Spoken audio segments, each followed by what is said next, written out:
მოგესალმებით, ქალბატონებო და ბატონებო, ჩემო ძვირფასო ტელემაყურებლებო. განვაგრძობთ საავტორო გადაცემათა ციკლს საუბრები ჟურნალისტიკაზე. სიმართლე სიკეთით. ჩვენი დღევანდელი სტუმარია ჟურნალისტიკის მაგისტრი, წლების განმავლობაში წარმატებული პრაქტიკოსი ბეჭდურსა თუ ელექტრონულ მედიაში, ამჟამად სახელმწიფო აუდიტის საზოგადოებასთან ურთიერთობის სამსახურის უფროსი ტატა გამყრელიძე. დიდი მადლობა ქალბატონო ტატა სტუდიაში სტუმრობისა და საინტერესო საუბრის პერსპექტივისთვის. დიდი მადლობა დაინტერესდა თემა მიწვია.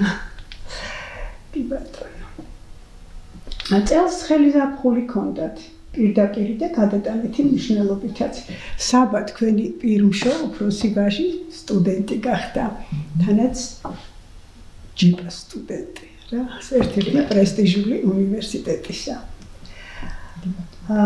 გილოცავთ და ასეთი შეკითხვა დაიბადა ბუნებრივად. როდის უფრო ღელავს დედა, როცა თვითონ აბარებს გამოცდას თუ როცა შვილს გულშემატკივრობს?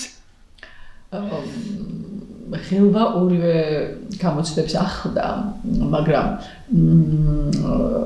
ის ფაქტი, რომ შეცვლილია მთლიანად საგამოცდო სისტემა იმისგან, ვიდრე იყო ჩვენს ეპოქაში 90-იან წლებში. ასე ვთქვათ, მეტი შესაძლებლობა აქვთ ბავშვებს მეტი არჩევანია. და შესაბამისად ეს ცოტა ასე ვთქვათ ამ ღელვას რაღაცნაირად ანეიტრალებს. ღელვა ბუნებრივი ახლდა ამასაც, იმიტომ რომ ადვილი არ არის მოგეხსენებათ და ბუნებრივია რომ ასე ვთქვათ გულშემატკივრობდით ყველა აბიტურიენტს პირველ რიგში ჩემს შვილს მაგრამ მგონია რომ ჩვენ დროს ცოტა უფრო სანერვიულო იყო, იმიტომ რომ არ იყო მხოლოდ არჩევანი, ხო, ერთ კონკრეტულ ფაკულტეტზე.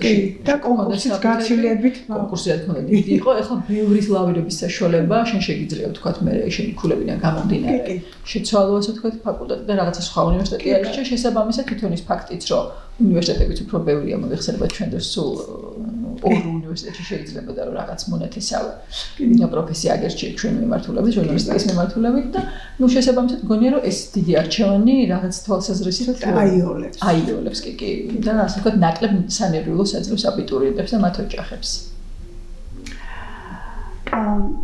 ძალიან სწრაფად გარბიან წლები, როგორც დარწმუნდი ალბათ უკვე. ახლა თავად სტუდენტი უნივერსიტეტის ჟურნალისტიკის ფაკულტეტზე სწავლას გაზეთ გულანსა და TBC TV-ის გადაცემა საქმეში მუშაობას უთავსებდი. რთული იყო უთუოდ. მაინც ხალისით საქმიანობდი ორ თუ შეიძლება ითქვას სამ ფრონტზე, არა? რა ხიბლი ქონდა ამ ხელა დატვირთვა სტუდენტისთვის, თავისთავად სტუდენტობაც ხო დატვირთული და ხიბლი ის ქონდა რომ უნივერსიტეტი რა თქმა უნდა იყო ძალიან დიდი სკოლა, ძალიან საინტერესო პროცესებით, მაგრამ თვითონ პროფესია კი დამეთანხმებით რომ ძალიან დინამიური პროფესიაა და აი უშუალო შეხება რო გიწევს და უშუალოდ ხარ ასე ვთქვათ უკვე ჩართული ამ საქმიანობაში, ეს კიდე რაღაცა სხვა გამოცდილებაა. ლოგიკური კითხვა. დღეს უკვე როგორც სტუდენტის დედა როგორ უყურებთ სწავლისა და მუშაობის შეთავსებას? ხომ არ აზარალებს თქვენი აზრით ასეთი დატვირთვა სწავლის ხარისხს? გარკვეულწილად ყოველ შემთხვევაში. ხო, ცოტა თავისი პრიუსები აქვს, რა თქმა უნდა, გეთანხმებით. ხო, იცით, ალბათ გააჩნია იმასაც, თქვათ, სტუდენტი რა ფაკულტეტზე სწავლობს და რამდენად იძლევა საშუალებას მისი პროფესია, რომ თქვათ რაღაცა მონათესავე, ასე ვთქვათ, სამსახურში აიდგას ფეხი, ასე ვთქვათ, ხო არსებობს რაღაც პროფესია. არა, დროის ფაქტორი ძალიან მნიშვნელოვანია. თან დღეზე სწავლობდი, დღის დასწრებობ. ჩვენ კი უბრალოდ ჩვენ ის გვიწყობდა ხალხს, რომ ლექციები ცოტა გვიან გვეწყებოდა, ამიტომ დილით რაღაცებს ვასწავლებდი. ეს უმიკვირდა, როგორ ახერხებდი, რომ მე როგორც მახსოვს, ლექცია პრაქტიკულად არ გაგიცდენია.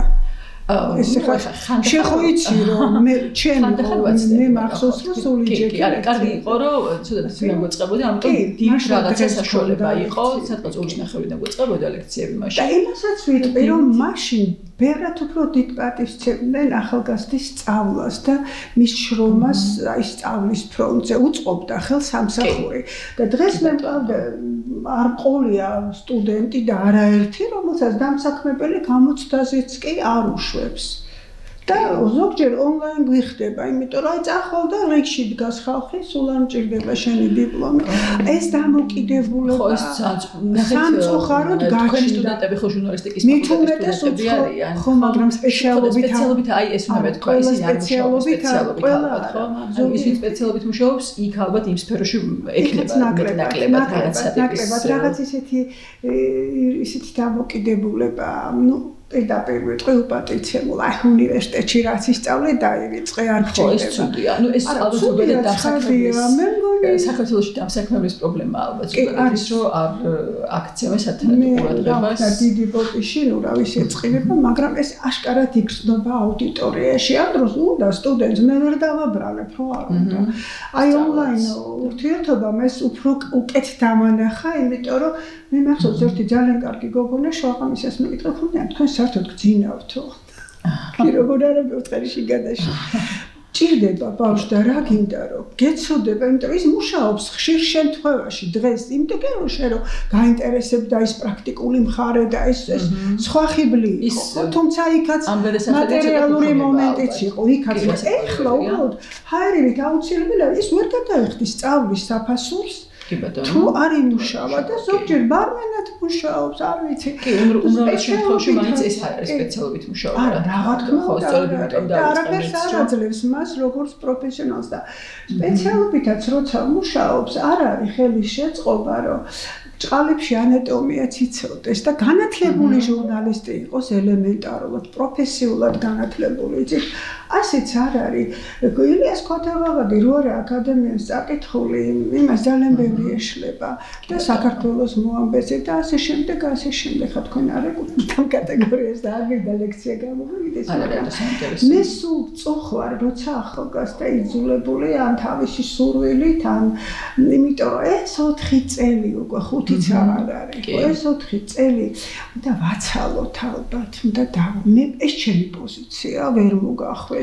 არა, მეც მგონია რომ ნებისმიერ მშობელს თუ კი მას აქვს იმის შესაძლებლობა რომ ასე ვთქვათ შეუქმნას შუის ის ფუფუნება რომ მან მხოლოდ სწავლაზე იფიქროს და არაფერი სხვა ორიენტირი არ ქონდეს და ასე ვთქვათ სწავლის გადასახადი იქნება თუ ბინის ქირა არ იყოს მისი საზრუნავი თუ ოჯახი ამას ახერხებს რა თქმა უნდა თამით უმეტეს ახლა მადლობა მომართ რომ ამ თანამედროვე ქართულ უნივერსიტეტებში არის იმის შესაძლებლობა რომ მართლა თანამედროვე ასე ვთქვათ ყველგან არის მულტიმედია ცენტრი, რადიო უცხოური უნივერსიტეტებთან კავშირები და რაღაცნაირად იძლევა ეს ნამდვილად ტექნიკური საშუალებები არის, ჩვენ რომ არ დაგვესიზმრებოდა ისეთი მეცაც ვიტყვით თქვი გადაცემაში და არ მეყვარს გამეორება, მაგრამ სიტყვა მოიტანა თქვენ დროს თითქმის ვერ ვუშვებდით პრაქტიკაზე სტუდენტს, იმიტომ რომ უნივერსიტეტს არ ქონდა ფინანსური საშუალება გადაეხადა რედაქციებისთვის, ტელევიზიებისთვის და ამის გარეშე კი ჩვენი კურსდამთავრებულები ვერ ვიტყვით ცოდვას.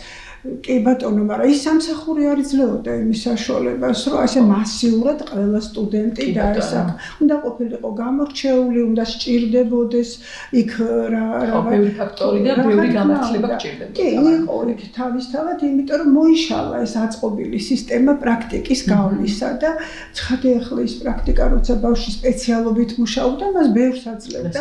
ამას პროფესიის ხიბლიც იყო, ამასაც ძალიან დიდი მნიშვნელობა. ის კონტაქტებს იძენდა მაგრამ არც იშვიათ შემთხვევაში წინსაც მოწყდა ბევრი კარგად პრობლემა არის. ეს შენ არ შეგხებია და ამიტომ ყოველთვის ვარ ამით ძალიან მადლიერიც და პატივისცემა გიჩნდება ასეთი სტუდენტის მიმართ, მაგრამ ძალიან ბევრი დარჩა ისე რომ აი ძალიან მოწყდა წიგს და ხა უწიგნური ჟურნალისტი არავის არ ჭირდება რაც არ უნდა ვირტუოზი იყოს ტექნიკაში ამაში ხო თან ხდებით.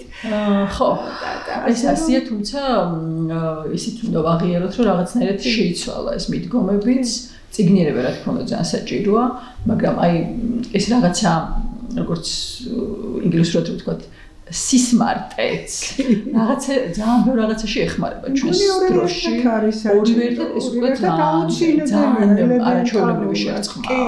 მოდი იმის თქმა მინდა რომ თუ კი ადრე ასე იყო აი წლების წინ და თქვენს ასე ვთქვათ სადღაც 60-იან 70-იან წლებში რა აუცილებლად წიგნები უნდა ყოფილიყო ჟურნალისტი უბრალოდ ის ხანები საინტერესო ჟურნალისტი ისხანერად ვერ გავიდოდა ფონს უბრალოდ იმის აღნიშვნა მინდა რომ ანუ ის ინფორმაციის ზღვანაკადი რაც შემოაქვს ინტერნეტს და კი რა თქმა უნდა მაგრამ მაინც აძლევს საშუალებას რომ რაღაცა ტიპის ასე ვთქვათ სამშობლო გაწყვეტს მაინც ამ პროფესიაში მე არ ვჯერებ ეს კარიერა მაგრამ შემთხვევაში უფროა შესაძლოა ეს უფრო დაეხმაროს მაგრამ ეს ხო პროფესიას ეს გამოწვევაც და ასე ვთქვათ პლუსიც მაგრამ გამოწვევაც ჩვენს პროფესიას უნდა ვაღიაროთ რომ დღეს აქვს რომ ასეთი ადამიანებიც რაღაცნაირად ახერხებენ ამ პროფესიაში ყოფნას ყველაფერი აქედან გამომდინარე რას ურჩევდი შენ საპასაც და მისი თაობის მის მეგობრებს მის თაობას აი ეს 4 წელი ბაკალავრიატის მაინც მოვახმაროთ მხოლოდ სწავლას თუ მაინც შეთავსება იცით რა არის ეხლა ძალიან რთულია თქვენს სწორედ ეს დამსაქმებების პრობლემა მე მოგხსენებთ ეს პრობლემა ნამდვილად სერიოზული მით უმეტეს დამსაქმები კარგი რაღაცა თქვი რომ დამსაქმებლის პრობლემა ნამდვილად არის მას ის თავისი ვიწრო ინტერესი აქვს და მომავალში ეს ახალგაზრდა როგორი ჩამოყალიბდა ხო მისი ასე ვთქვათ პროფესიული ზრდა თუ პირობითად თქვენ რომ ახსენეთ თქვენ რაღაც აი ბარმენად რომ მუშაობს აი მაღაზიაში მისი პროფესიული განვითარების ასე ვთქვათ არავითარი мотиваცია დამსაქმებას არ აქვს ხო მაგრამ სპეციალობითაც რომ ხო აი სპეციალობით როცა მუშაობს მაგრამ ნუ ეხლა მაინც მგონია რომ მეტნაკლებად ამ შემთხვევაში დამსაქმებელი ცოტა უფრო ასე ვთქვათ გაგებით მოეკიდება ამ სწავლის თემას ჟურნალისტურ ეთიკას მედია ეთიკას ჟურნალისტურ დეონტოლოგიას მას კომუნიკაციის საფუძვლებს რომ ვუკითხავთ სტუდენტს და ძალიან დიდი ინტერესით ისმენს ამზადებს საკონფერენციო თემას საგამოცდოს სასემინაროს ერთ-ერთი საკმაოდ ჭკვიანი და კარგი გოგონა მეუბნება რომ მე ეს ყველაფერი ძალიან მომწონს და მე ასეთი ჟურნალისტიკა მინდოდა და ამიტომ ჩავაბარე აქ მაგრამ მოდიანა მე რომ ამ პრინციპებით ვიმუშაო ჩემს რედაქციაში 2 დღე არ განაჩერებ ჩემი რედაქტორი კი ვიცოდი რასაც გულმრა რატომ მეთქი და იმიტომ რომ მე რო ის დავალებაზე მიშებს მეუბნება სიმართლეს იკეთით კი არა მიპოვე სენსაცია თუ ვერ იპოვე გამოიგონე მე რეიტინგი მჭირდება შემიფასე ახლა სიტუაცია ხო იცით რა არის რეიტინგების თემა ძალიან ძიმე და მნიშვნელოვანი ამბავია ასე ვთქვათ ჩვენს პროფესიაში განსაკუთრებით ახლა ვის ჭირდება ასეთი რეიტინგი აი მე სულ მაინტერესებს მე რომ აყურებელი და მსმენელი ეს რეიტინგები ჭირდება ტელევიზიას როგორც ბიზნესს ხო ეს ამბიზონი შეთავაზა ხო აი ბიზნესად რომ არ იქცეს მაშინ გამორიცხულია რომ ვერ იარსებებს ხო დამოუკიდებელი ერთი მეორეს არ გამოდის ხარისხიც და ჩვენ ხო პატარა ბაზარი ვართ ანუ ჩვენ არა ვართ თქვათ აი რაღაც ამერიკა რომელიც თქვათ დიდი ქვეყანაა და ბევრი ტელევიზია აქვს და შესაძლებელია კარგად ცოტა კი რა თქმა უნდა ხო უბრალოდ ასე რომ იდეალური მოდელი ნასაკვირველია უბრალოდ იმის თქმა უნდა რომ პატარა ქვეყანაში სადაც პატარა ასე ვთქვათ ბაზარია და მომხმარებელი არ არის თუნდაც რეკლამის შემკვეთი არის ძალიან ცოტა იქ ტელევიზიებს ისე ძალიან უჭირთ არსებობა შესაბამისად ძალაუნებურად ტელევიზიებიც იძულებულები არიან თუ იგივე გაზეთებიც მაინც დამოკიდებულები არიან დამკვეთზე ხო რეკლამიდან შემოსულ ხარჯებზე. შესაბამისად ეს რეიტინგი საჭიროა აუცილებლად, იმიტომ რომ ის დამკვეთიც მოდის უყურებს რეიტინგს. და მაინც სიტყვითლეს უნდა ეფუძნებოდეს ეს რეიტინგი. ისიც რა არის სამწუხაროდ ეს ხო ცნობილი და კლასიკაა, ჟანრის კლასიკაა ჩვენს პროფესიაში, რომ უარყოფითი ინფორმაცია უფრო კარგად იყიდება. ეს ჩვენ მოგწონს თუ არ მოგწონს ერთია, მაგრამ სამწუხაროდ ასეა. მე არაერთმოების ბაზრად ვაქციო ჩვენი პროფესია. არ ვაქციოთ, მაგრამ ნახეთ აი რაღაცა ძალიან რთულია ამ სიტუაციაში ალბათ რაღაცა კარგი გამოსავლის პოვნა და დილემის წინაშე და კიდე დილემის წინაშე ხარ არ მხოლოდ რეიტინგი კი არა ზოგადად მაკულატურად იქცა განსაკუთრებით ბეჭდურებადია ხო ახლა ფაქტის წინაშე ვერ და გვინდა არ გვინდა რეიტინგად მაგრამ აგერ ხედავ არ უნდა მომხმარებელს იცით რა არის მე არ არის და ასეთი დარეპროდუქცია არ არის მოთხოვნილება ამაზე დარეზე არ არის მოთხოვნილება თქვენ ფიქრობთ ხო ხედავ რომ არ იყიდება მიდიან და ანადგურებენ არა ეს რომ არ იყიდება ეს ალბათ უფრო იმის რო ინტერნეტში კითხვა რომ ელექტრონულმა მედიამ ესეც არის მაგრამ აი მე სულ ამბობ ხოლმე რომ თქვა ამ ეს მაგალითი მომაქვს როცა ამაზე ხშირად გქონია დავა ხო კოლეგებთანაც მეგობრებთანაც და ასე შემდეგ ხო ვთქვათ, ერთი ჩემი მეგობარი აკეთებდა საკმაოდ ისეთ გადაცემას, რომ შესაყოველია ხოლმე, რომ აი ძალიან ყვითლურია, ასე ვთქვათ, აი ძალიან რაღაცა, აი ეს ვთქვათ, რაღაცა მუსიკალურ ნომრებსაც იწუნებდნენ, რომ აი ესეთი რატო და აი რატო ხო რაღაცა ის რატო არა სხვანაირი და ასე შემდეგ და მან ერთხელ თქვა, რომ კარგი, მე გავაკეთებ კარგ გადაცემას ისეთი, როგორც აი მეც წარმომიდგენია, რომ უნდა იყოს კარგი გადაცემა. ხო, და მეც მომწონს. მართლა არაჩვეულებრივი გადაცემა გააკეთა. არაჩვეულებრივი მსახიობებმა წაიკითხეს არაჩვეულებრივი ლექსები. აი ძალიან ბევრი ახალგაზრდა მსახიობი გავიცანით, ძალიან ბევრი ახალი ასე ვთქვათ პოეზია და ასე შემდეგ და ასე შემდეგ. ეს იყო ერთადერთი გადაცემა მის პროფესიულ კარიერაში, რომელსაც საერთოდ რეიტინგი არ ჰქონია. და მე ვიტყვი, რომ აი თქვენ რომ მეუბნებოდით, რომ აი ამ მუსიკალურ ნომრებს ან მომღერლებს რატო იწევ, ან რომ საყოველთაოდ აი ამ თემას რატო აშუქებთ და თქვათ რატო არა სხვას, აი რომ იცოდეთ, შედეგი დადგა ეს. მედია იძახის, რომ მე ასეთი დაკვეთა მაქვს მაყურებლისგან და იმიტომ ვაკეთებ ასეთ გადაცემას. ნუ დავაბრალებ დატარა. ხო, არა, მაყურებელი იძახის, რომ არა, მე არ ვაბრალებ, მე უბრალოდ ფაქტის კონსტატაციას ვამბობ, რა ხდება ხოლმე ამ დროს. მაყურებელი ამბობს, რომ მე რასაც მაყურებელი და მაყურებელი ელინის მაყურებელით.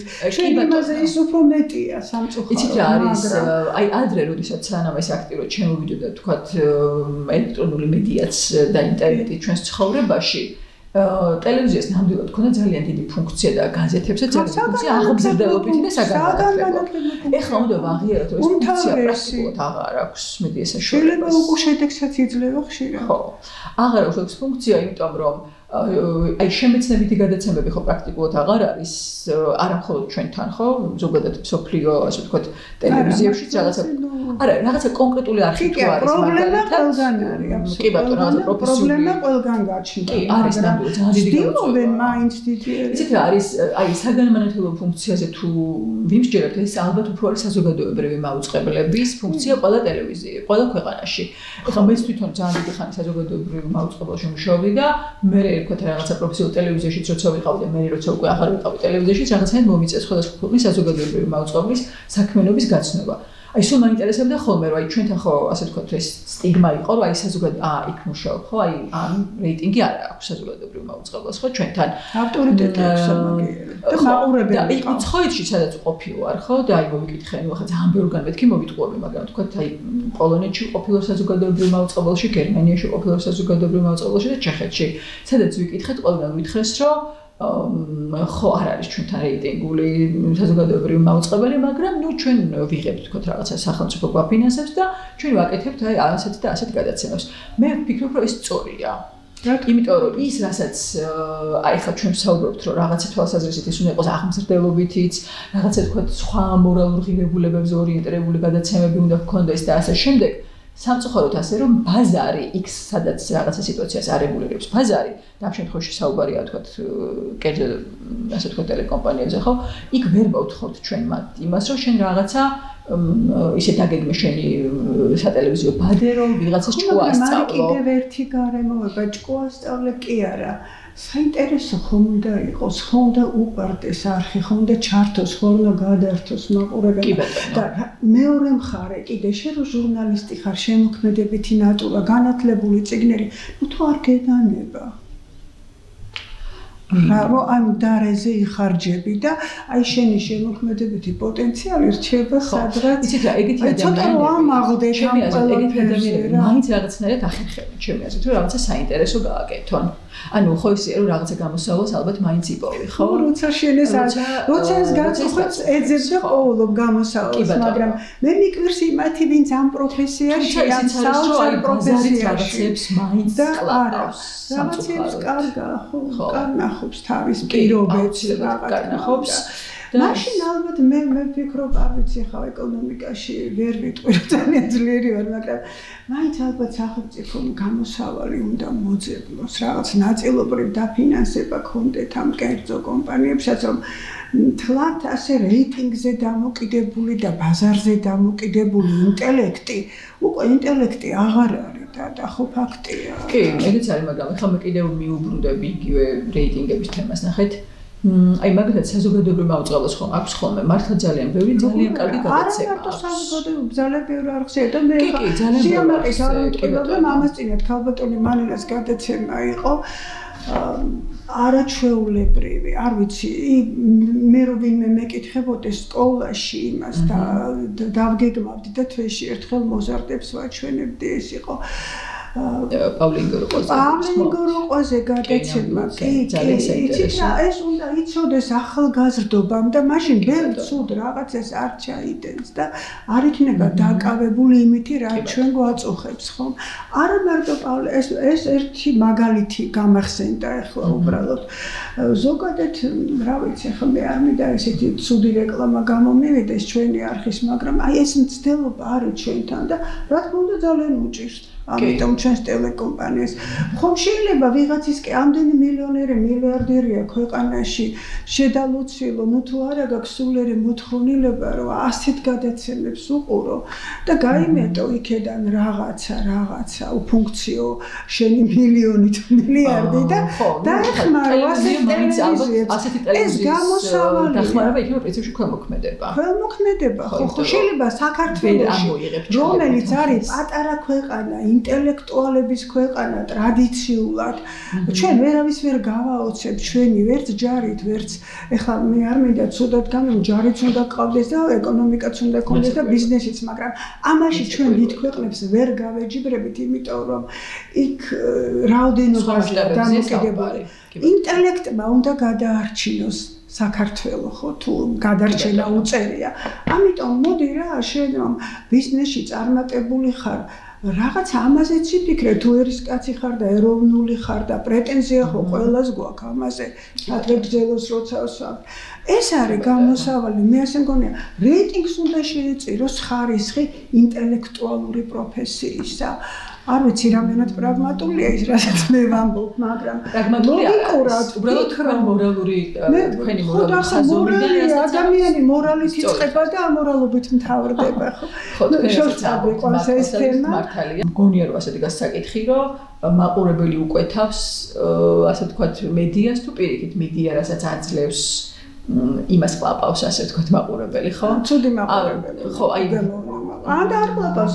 მე რამდენიც გინდა და ჟურნალისტებთან შევდივარ ლექციაზე, კარგად იცი და სულ ამბობდი რა, რომელ გადაცემასაც უყურებთ, რომელ ჟურნალს ან გაზეთსაც კითხულობთ სემესტრის განმავლობაში საგნის შესაბამისად იმის ანალიზს მომიტანთ პერიოდში. არც არაფერს კითხულობენ, არც არაფერს უყურებენ. არ აინტერესებს. ეს არის კი ბატონო, მასიურად უკვე ბოლო 10-15-20 წელია და ეს ისეთი პროტესტია, რისთვის კეთდება მაშინ ეს გადაცემები? რაღაც წარმოსახვითი რეიტინგისთვის.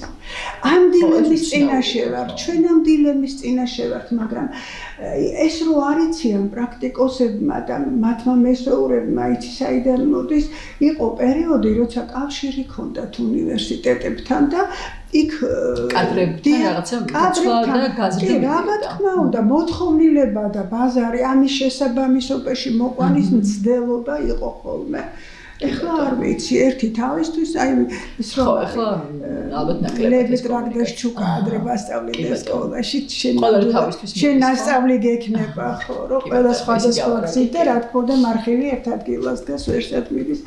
რაღაც ასეთი სიტუაცია. ნუ ხო, ამას თუ არ ეშველა, დავაბრალებ რაღაცნაირად. ბატონო, ცოტა დროსაც დავაბრალებ, მეთქი რომ ძალიან ისეთი დრო გვაქვს ისეთი ეპოქაში ვართ, ხო, რაღაცა მუდმივი ცვლილებების და ალბათ ანუ წამოუკეთესობისკენ მეც მაგდიდი მეც ძალიან დიდებდი მაგრამ რაღაცნაირად დალაგდება იცი რა ნონსენსად იქცა ასეთი ჟურნალისტიკა არავის არ ჭირდება სუტყველა წმენდან ხელს მაყურებელს და მსმენელს და მკითხოს აი მხელა პროტესტია რომ აღარ კითხულობს, აღარ უყურებს, აღარ ყიდულობს. ლიტერატურის საქართველოს რომ არ წავიკითხო, ვერ წარმომიდგენია, შევეხა ძველი ჩვევა, მაგრამ რა თქმა უნდა არის იქ პროდუქცია. გინდა არ გინდა მწერლების გაზეთია და იქ წასაკითხს ყოველთვის იპოვე ნებისმიერ ნომერში და ხარ მინდა გამოვარჩიო რომელიმე არის თითო ოროლა სადაც აი რომ არის აი ჩვენ მოდი ახლა რომ ნახავ მე წასულს რო გადავხედეთ ხო გქონდა ძალიან კარგი ჟურნალები მაგალითად ხო, მაგალითად ცხელი შოკოლადი არის ჩვეულებრივი იყო თუ გახსოვთ. მაგაზე ბევრად არა ჩვეულებრივი, არანაკლებად ყოველ შემთხვევაში იყო როსტომ ჩხეიძის ქართული მწერლობა, რომელიც უხეშად დიქტატურამ მოსპოვდა ჩაკლა. ქართულ მწერლობას არ ვახსენებ, იმიტომ რომ ეს სპეციფიური, ასე ვთქვათ, ლიტერატურა არა, ნახეთ არა, ჩემთვის ეგ ჟურნალისტიკა არ არის სწორად გამიგეთ. როგორ გეკადრება? იქ იყო არ ვკითხულობდი და ეთყობა მაპატიერა. როსტომ ჩხეიძის საავტორო გვერდები იყო პუბლიცისტიკის კლასიკა. ყველა ნომერში სადიპლომოებს და სამაგისტრო ექსერნენ სტუდენტები და აი იმ ჟურნალს ყველა კითხულობდა როგორც წესი. ლიტერატურით დაინტერესებული ადამიანები. არა მარტო ლიტერატურა, პუბლიცისტიკა იყო, იქ ორი მისდევნა. ლიტერატურისა და პუბლიცისტიკა იყო. არა, მე რას გულისხმობ, იცით, ანუ ჟურნალისტიკის ხელხემა. პირობითად. მე გულისხმობ, აი უფრო სუბუქს. არა, კარგი წესი. გულისხმება, რომ აი რაღაცა მეტნაკლებად მე დიდი სიამოვნებით მეტნაკლებად ყველა, ასე ვთქვათ, მაგრამ ყველა ტიპის მკითხველისათვის მეტნაკლებად. რეიტინგის საზრისით შეიძლება, მაგრამ მე ვერ ვიტყვი, რომ იმის გამო მასაც ძალიან გაუჭირდა არსებობა. აი ამის თქმა მინდა ხო თავის დროზე დაფინანსების გარეშე ეხლა ჩვენ ხო არ მოვიტყუებთ ასე რაღაცა დაფინანსების წყაროს გარეშე ნებისმიერს თვით დაფინანსებით ვერც ერთი არხი და ვერც ერთი გამოცემა დღეს ვერ იარსებებს ეგ ეხლა ჩვენ ძალიან კარგად ვიცით ჟურნალისტებმა ვინც არ იცის ნეტარია ხო მაგრამ ნუ მაგაზე ხო არ არის ხარისხი არ უნდა შეეწიროს არაფერს ჟურნალისტის მუნდირის ღირსება მე ბატონო ხო არაფერს არ იდეალისტი ვარ მე მაგრამ მე ასე ვფიქრობ და კი ეგეც ფუფუნებაა რომ შენ რაღაცა ამ 21 საუკუნეში რატომ მივანიჭო ჩვენთანს ასეთი ფუფუნება ვერ გავიგე რატომ მორალური დილებების წინაშე არ დადგე ხო ამას გულისხმობ რატომაც არა ავთო ხო ხედავთ ახალგაზრდობას აღარ აქვს საზრდო სულიერი ნაკლებად აქვს ძალიან სამწუხაროდ არ ყავდა დიდად მაყურებელი მარაჩვეულებრივ გადაცემას პავლე ენგოროყვა ვინ არის რო ვიკითხო ახლა მე ჩემ სტუდენტურ ჯგუფში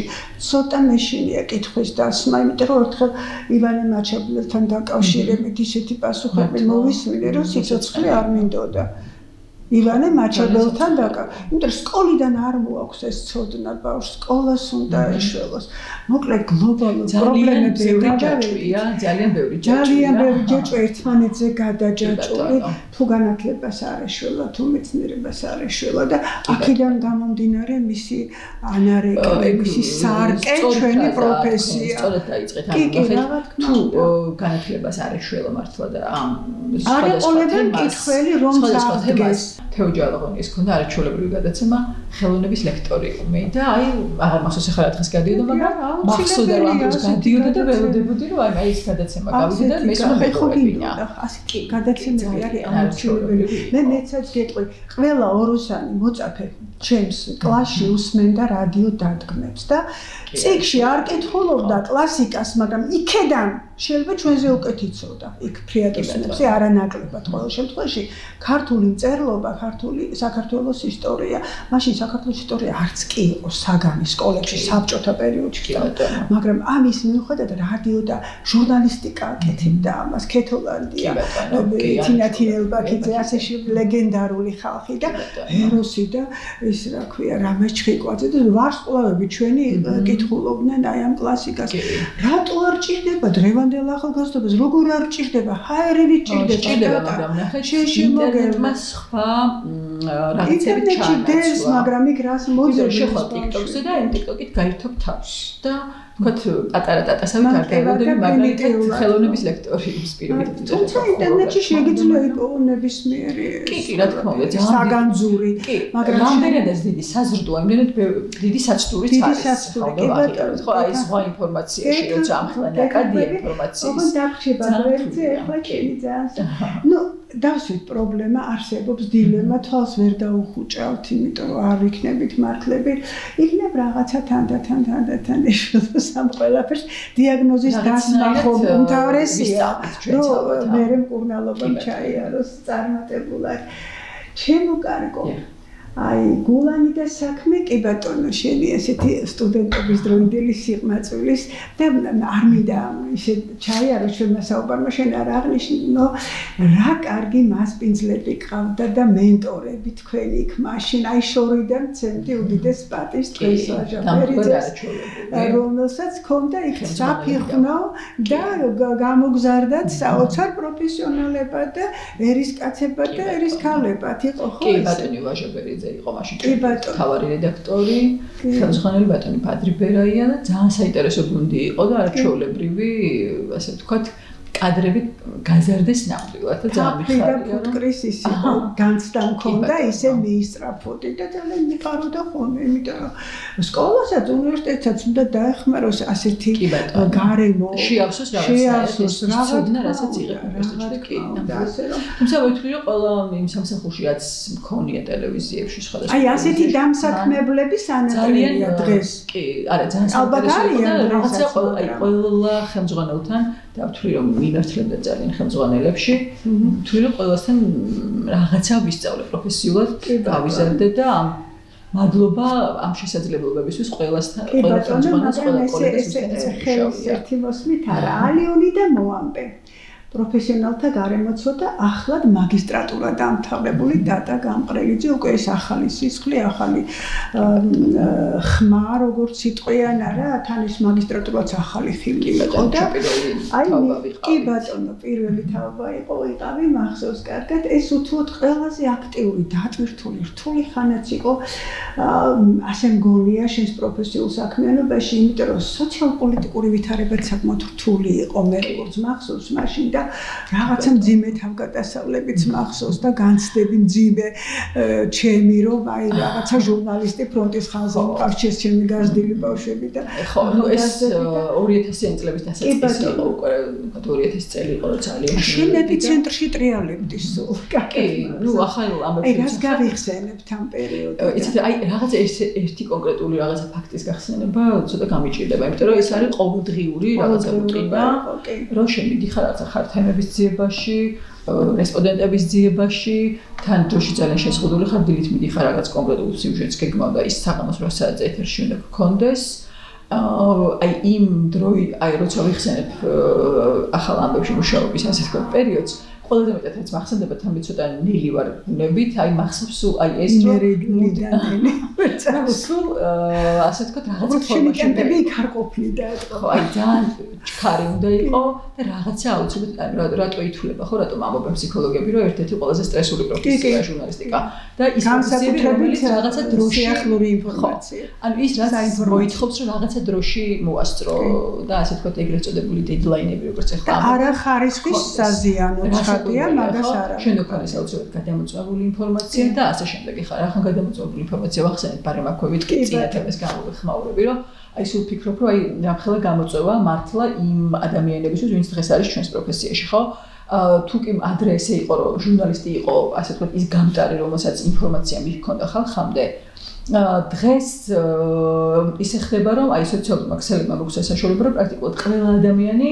ერთგვარი ასე ვთქვათ თვითონ არის ასე ვთქვათ საინფორმაციო საშუალება ანუ შენ შეიძლება ჩართო შენ ტელეფონში რაღაც აპლიკაცია და მიმართო შენს რაღაცა გამომწერებს და შეიძლება იმაზე მეტმა ადამიანმა ნახოს შენი რაღაცა ჩართვა ვიდრე პირობითად რაღაცა სერიოზული გადაცემა ხო ანუ რა რით შეიძლება ჩვენს დროში რომ ჟურნალისტი განსხვავდებოდეს რა ვიცი ინფლუენსერი ქვია თუ უბრალოდ რაღაცა სხვადასხვა მოქალაქე ჟურნალისტისგან თუ აქტივისტისგან ეს ალბათ მაინც არის აი ოპერატიულობა რაც ჩვენ გვასწავლიდან აი ოპერატიული უნდა იყო ასე შემდეგ ეს ოპერატიულობა ცოტა ჟურნალისტი შეიძლება ასე ვთქვათ იმიტომ რომ შესაძლოა რომ პირიქით შენთვისაც შენ ჟურნალისტი ხარ ვიღაცა სხვა იყოს ამ შემთხვევაში შენთვის ინფორმაციის წყარო იმიტომ რომ ვიღაცამ შენზე ადრე გაიგო ხო ადრე ის წყარო შენთვის იყო ინფორმაციის წყარო თორე ყველასთვის არ იყო ხელმისაწვდომი და ანუ შენთვის ის წყარო აღარ არის პირობითად იმიტომ რომ თვითონვე შეუძლია შენ კი არ მოგაწოდეს ინფორმაცია თვითონვე დადგეს კიდევ იმეორებ რაღაც სოციალურ ქსელში და თვითონვე გაავრცელოს ეს ინფორმაცია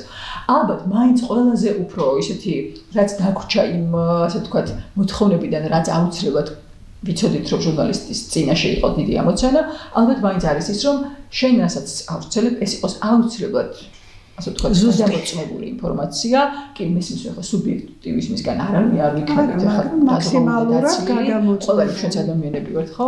და მაინც ობიექტურები ვართ. ფაქტების შერჩევაში, თუნდაც რაღაცა რესპონდენტების შერჩევაში, ვთქვათ, ვის დავუჯერო, ხო? როცა ვარჩევ რესპონდენტს, ვიცი ხო, მეტნაკლებად იმ ადამიანების პოზიცია, მეტნაკლებად ვიცი. არჩევ შეგებუნები ჩემი შეხედულების შესაბამისად. ბუნებრივია, მაგრამ ეს მაინც უნდა იყოს გადამოწმებული ინფორმაცია და ალბათ სწორედ ამითი განსხვავდება და ალბათ ის არის თავი კოზირი ჩვენს პროფესიაში დღესდღეობით, რომ გენდობოდეს მაყურებელი თუ მკითხველი და იცოდეს, რომ ეს ინფორმაცია არის ნამდვილად გადამოწმებული და სწორი. აზუსტებული. კი ბატონო. აი შემდეგ ეტაპზე ამ აქტიური ჟურნალისტური ესეთი ორომტრიალიდან უცებ ძალუმად შევოიჭრა თქვენ საქმიანობაში პროდიუსერინგი ეგრეთ წოდებული. აი რა ხიბლი და სირთულეები ახლავს პროდიუსერის პოზიციას ტელევიზიაში ასეთი პრაქტიკოსი შემოქმედი ჟურნალისტისთვის უკვე ეს მაინც სხვა სფეროა შედარებით იგივე პროფესია მაგრამ ხო ცოტა მენეჯერული სხვა მენეჯერული უფრო მენეჯერული თქვათ ვიდრე შემოქმედებით თუმცა შემოქმედებითი თუ არ არის არა შემოქმედებითი აუცილებლად არის კი ხრის შემოქმედებას მართავ კარგი გაგებით და ორგანიზებას უკეთებ ეხმარებით და ასე შემდეგ ხო ნუ პროდიუსერი არის სულ ამბობ ყველაზე გუნდური ასე ყველაზე გუნდური სამუშაო ხო ტელევიზიაში დირიჟირების ოსტატი უნდა იყოს ხო იმიტომ რომ აი თუ თქვათ ასე ვთქვათ რაღაცა ჟურნალისტი როცა ხარ რაღაცა კონკრეტულ სიუჟეტს აკეთებ მაგალითად ხო ის ახალ ამბებში შენ ხარ ასე ვთქვათ ნუ კი რა თქმა უნდა იწევს შენს ურთიერთობა ოპერატორთან მემონტაჟესთან და ასე შემდეგ მაგრამ მაინც ასე ვთქვათ ვიწრო ჯგუფია ეს ხო და როდესაც პროდიუსერი ხარ მე პრინციპში მართლა ყველასთან კომუნიკაცია გიწევს ვთქვათ დღის განმავლობაში სიტყვაზე 10 ჟურნალისტი ყავს ხო 10 ჟურნალისტთან გიწევს კომუნიკაცია 10 სხვადასხვა თემის პრობლემასთან ყველა იმას პრობლემასთან ასე ვთქვათ დახმარება გამკლავება და ასე შემდეგ იმიტომ რომ შენ ხარ რაღაცნაირად ზურგი მათთვის რომ რაღაცა სწორ გადაწყვეტილებამდე მიხვიდეთ ერთობლივად ცალკე ვთქვათ საეთერო ჯგუფთან გიწევს მე კომუნიკაცია რომ ეს ყველაფერი სწორად ვიღაცამ რომ იწვალა გადაიღო და ამონტაჟა შენ მე სწორად მოახოდრო და გაუშვა ესეში ძალიან დინამიური და ძალიან საინტერესო საქმიანობაა. პროფესიათ, მაგრამ სამის დასრული შვილის დედობა, გალობელი მეუღლის, ცნობილი და პოპულარული შვიდკაცას, სოლისტის, გვერდით საიმედო ოჯახით ბურჯა დგომა და ხა ვოკალისტის მეუღლეობა რთულია და ნუ სანიტარო სირთულია, მაგრამ მაინც ძალიან ხო? მისი სახმოსინების გაფრთხილება და ასე შემდეგ. და რაც უმთავრესია, კვლავ მომხიბლა ქალა დარჩენა დიდი ხელოვნებაა. უდაოდ რთული ბედნიერებაა, ხო ჩემოთქვათ. საიდან იკრებს ძალას ეს მშვენიერი მოუშორებელი ღიმილი დიდი ოჯახის დედობის აქვს თუ სუბუქი ტვირთის ლამაზად ტარების ხიბლი. ძალიან გამაწითლეთ ისეთი რაღაცეები თქვით ახლა.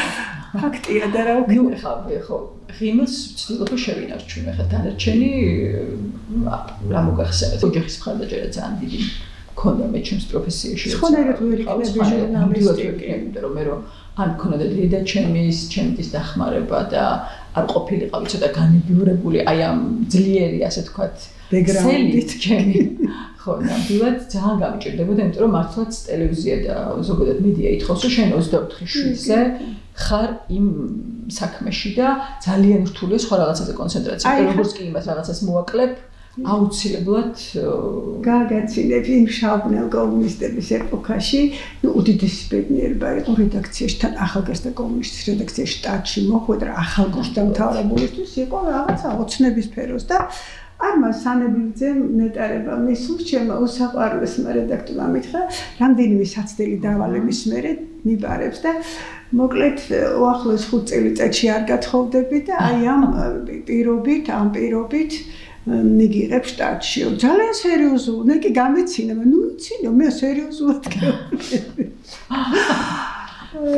ჩვენ დროშიც ეს ძალიან სერიოზული. ხო, იყო და მე იქ ქალბატონები ჩემი უსაყვარლესი ადამიანები ულამაზესი ხა გვარებს აღარ დავაზუსტებ და ოჯახოდ დარჩენ და ანუ შესწირეს ამ პროფესიას. ადი, გაიქეცი აქედან, ესო ჟურნალისტიკა არის შინაბერების პროფესია. რა გირჩევნიაო და რა არ შემეშინდა დიდად იმიტომ რომ ეხა რაზე ხო ნამდვილად ძალიან რთულია ერთი მეორეს არ უშლის შენ ძალიან უნდა გიყვარდეს ოჯახი და ძალიან უნდა გიყვარდეს პროფესია. სხვანაირად ვერ გაუძლებ დატა-მეტაში. ისიც მეორე ოჯახია ნამდვილად. პრაქტიკულად დილიდან. კი, მე სულ ამბობ, ეს პროფესია არ არის, ეს ცხოვრების წესი და სახში რო ხარ 24 საათი შევიტვენი არ არის ერთად. კი, რასაკურველი მაგას ვიძახი. ჯერჯერობით რომ პრაქტიკულად იმ ხალხთან ერთად უფრო მეტი დროს ატარებ ვიდრე ოჯახის წევრებთან და როცა სახში ხარ, მაშინაც მუდმივად ტელეფონზე ხარ და მუდმივად რაღაცა სხვა თემებით ხარ მოცული, ხო? ისე როგორც იქა ხარ და ტვინი შვილებთან არის.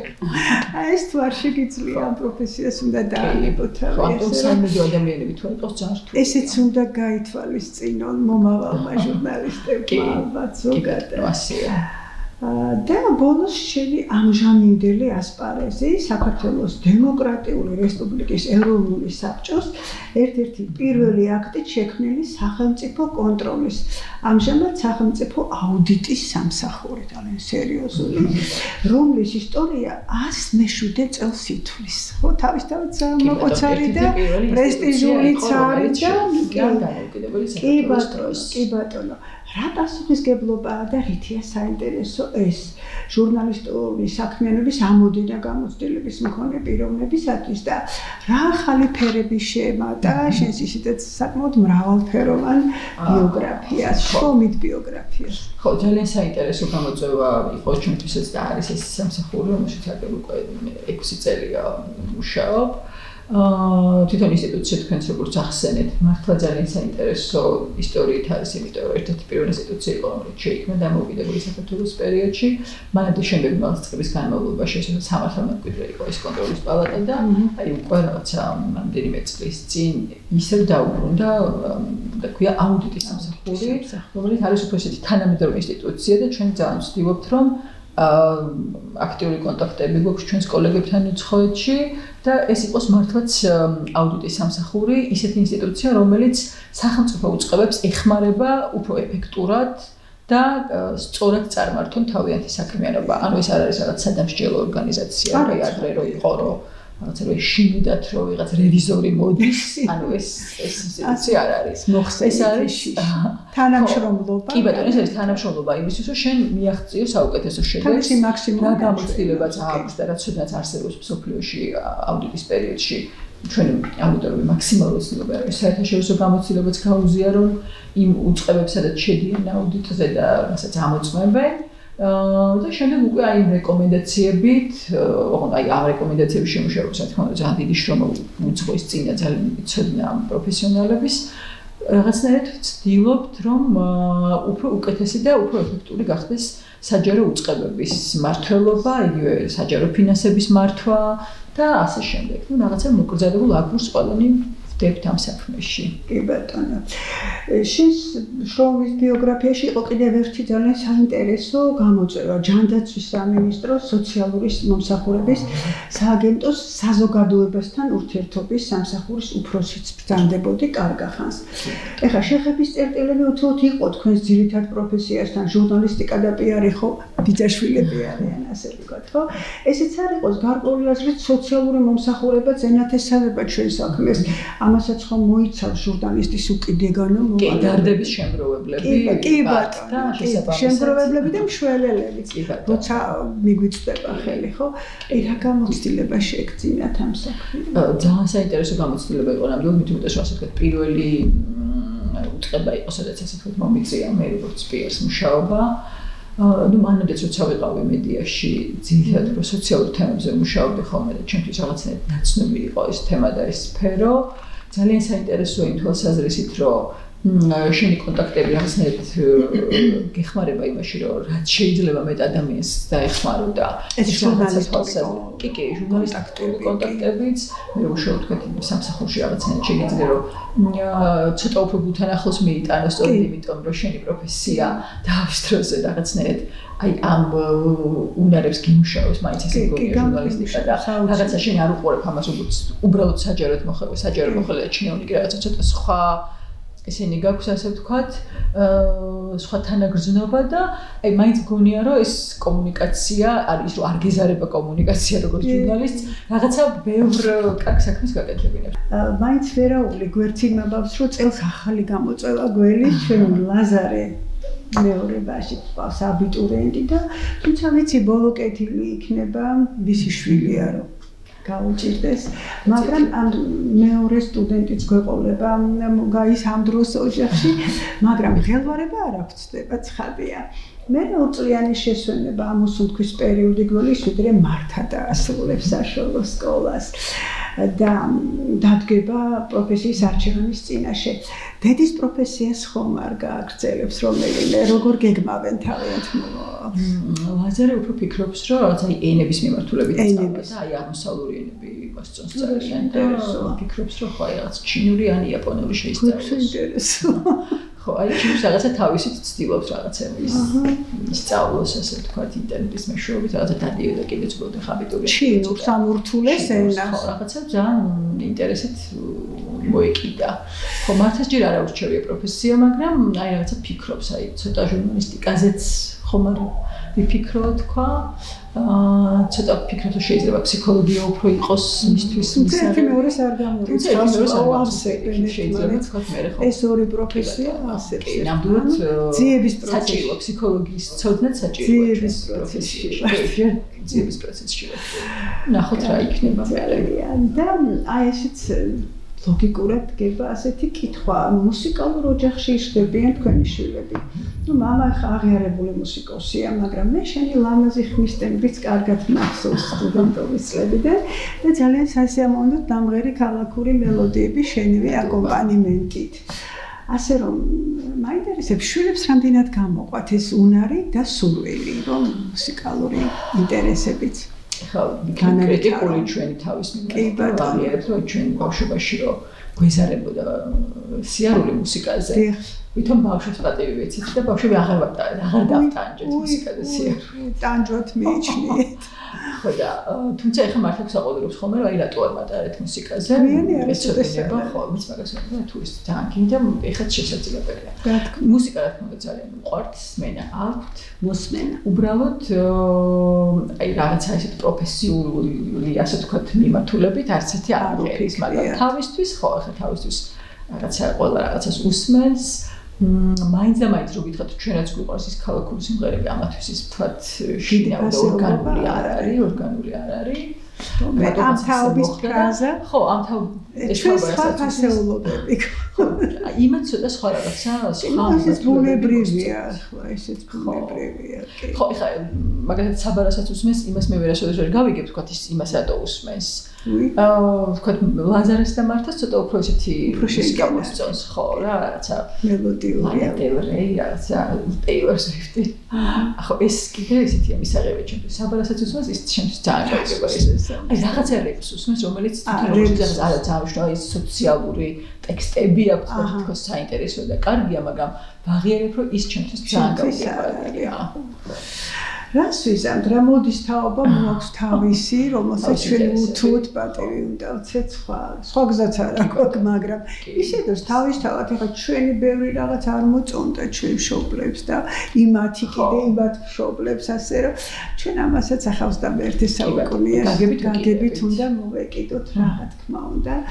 ნუ საზრუნავს რა გამოგილებს ამის დაშლილი შვილის დედას, აქტიურ პროფესიონალს, სრულიად მეუღლეს და უზარმაზარი სამეგობროს სულსა და გულს. წარმატებებს გისურვებ ყველა ფრონტზე, ჩემო კარგო. დიდი მადლობა კიდევ ერთხელ გადაცემაში მონაწილეობისთვის. გაგმართლებოდეს ყველა ლამაზი ოცნება აქციონებოდეს, გაგმართლებოდეს იმედები, როგორც დედას და როგორც პროფესიონალს. ნუმავალ ხუთშაბათამდე გემშვიდობებით ჩემო ძვირფასო ტელემოყურებლებო.